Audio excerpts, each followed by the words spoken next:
రాష్ట్రంలో ఐఏఎస్లు సంకట స్థితి ఎదుర్కొంటున్నారు. సర్కారు తమకు ఏ రకంగా రక్షణ కల్పిస్తుందన్న దానిపై ప్రభుత్వ పెద్ద నుంచి స్పష్టమైన హామీ ఆశిస్తున్నారు. సచివాలయం నిబంధనల ప్రకారం తాము తీసుకున్న నిర్ణయాల్లో కొంత ఉల్లంఘన జరిగినా అందుకు వ్యక్తిగతంగా లబ్ధి చేకూరిందో లేదో పరిశీలించాలన్నది వారి ప్రధాన డిమాండ్. ప్రభుత్వానికి పరీక్షగా నిలుస్తున్న వాటిలో మంత్రులు, సీనియర్ ఐఏఎస్లకు నోటీసుల అంశం ఒకటి.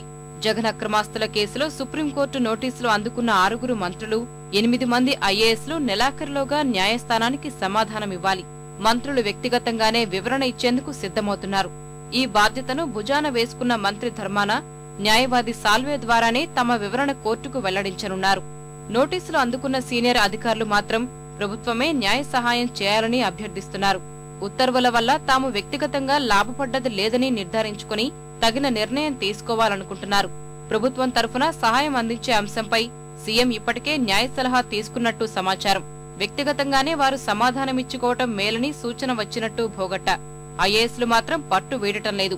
శ్రీలక్ష్మి, బీపీ ఆచార్య ఇచ్చిన జీవోలు, సర్క్యులర్లలో విధానపరంగా లోపాలు సీబీఐ ఎత్తిచూపగలిగిందే గాని వారు వ్యక్తిగతంగా లాభపడినట్లు నిర్ధారణ కాలేదని వాదిస్తున్నారు.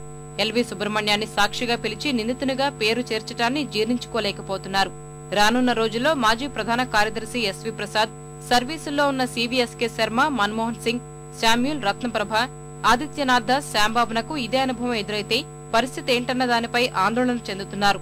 నోటీసులు అందుకున్న అధికారులు వ్యక్తిగతంగా ప్రయోజనం పొందినట్టు విచారణలో తేలితే న్యాయ సహాయం వద్దని వీరు ప్రతిపాదిస్తున్నారు. ప్రభుత్వం న్యాయ సహాయం చేయకుంటే నిబంధనల ప్రకారమే పనికి పరిమితం కావాలని యోచిస్తున్నారు. ఐఏఎస్లకు మద్దతు ఇవ్వటం ద్వారానే ఇప్పుడున్న సంక్షోభ స్థితి నుంచి గట్టెక్కే అవకాశం ఉందని సీఎంకి కార్యదర్శులు సలహా ఇచ్చినట్టు తెలుస్తోంది. ఇందుకు సీఎం సానుకూలంగా స్పందించినట్టు ప్రచారం జరుగుతోంది. మంత్రులు, ఐఏఎస్లతో ముఖ్యమంత్రి త్వరలో అనధికార సమావేశం జరిపే అవకాశాలున్నాయి. 1-2 రోజుల్లో దీనిపై స్పష్టత రావచ్చని సమాచారం.